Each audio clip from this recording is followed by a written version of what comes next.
জমির হোসেনের লেখা প্রবাসী মেঘজ্যোৎস্না নামে আমার হাতে যে বইটি দেখতে পাচ্ছেন, আজকে এই বইটি নিয়ে কিছু কথা বলবো।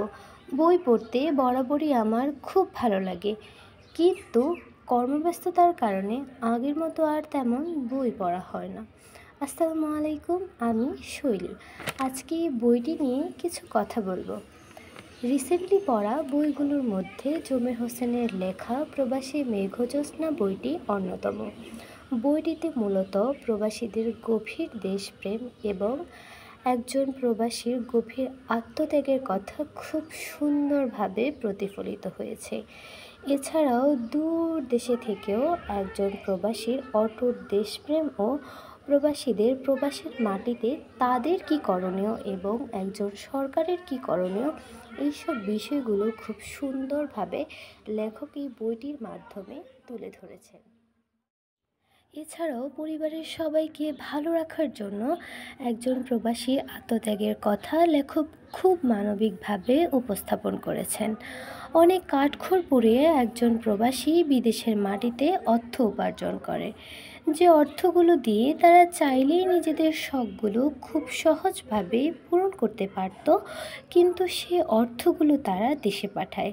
তাদের পাঠানো এই রেমিটেন্স পরিবারের পাশাপাশি দেশের অর্থনীতির চাকাকে সচল রাখতে খুব গুরুত্বপূর্ণ ভূমিকা পালন করে।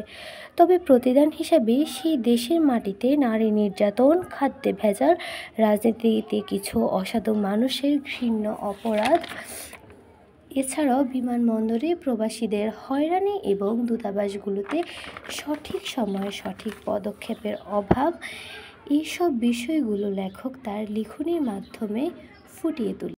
বইটিতে ইতালির অপরূপ সৌন্দর্যের ভেনিস নগরী, টেনেরিফ দ্বীপ, এছাড়াও লন্ডন ব্রিজের অদ্ভুত সৌন্দর্যের দৃশ্যগুলো খুব সুন্দরভাবে উপস্থাপন করেছেন।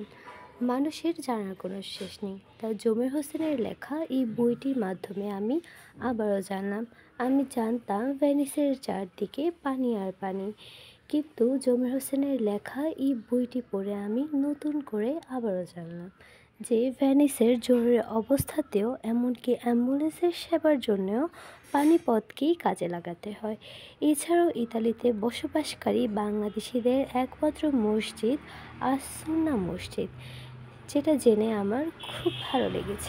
আচ্ছা, ভেনিসের অপরূপ সৌন্দর্যের মতন একজন প্রবাসীর জীবনও যদি এত সুন্দর হতো, তাহলে বিষয়টি খুব চমৎকার হতো, তাই না?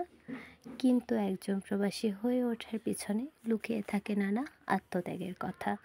কখনো বা পড়তে হয় দালালের ফাঁদে, বা কখনো সাগর পাড়ি দিতে গিয়ে জীবনী পাড়ি দিয়ে লাশ হয়ে ফিরতে হয়। কেউ বা সেই সম্বলটুকু হারিয়েই ফিরে আসে দেশে।